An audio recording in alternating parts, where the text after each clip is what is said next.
Potential olive का KP में है उन लोगों को अवेयरनेस हो कि इससे क्या क्या फ़ायदे हो सकते हैं। अभी यहाँ से 20 से 25 किस्म के स्टॉल्स हैं जिस पे डिफरेंट ऑलिव की प्रोडक्ट्स हैं। हम बहुत ज़्यादा फोकस कर रहे हैं ऑलिव वैल्यू एडिशन प्रोडक्ट्स के लिए।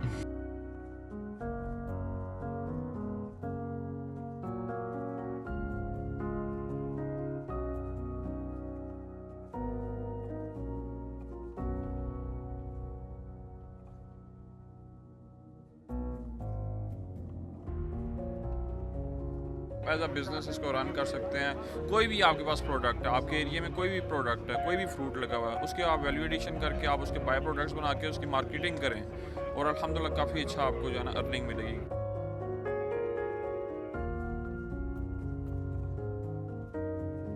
ये चैलेंज कबूल करेंगे कि हमने पाकिस्तान को वापस ज़री मुल्क बनाकर पूरी दुनिया को खुराक देंगे और खासकर हमसाये ममालिक को।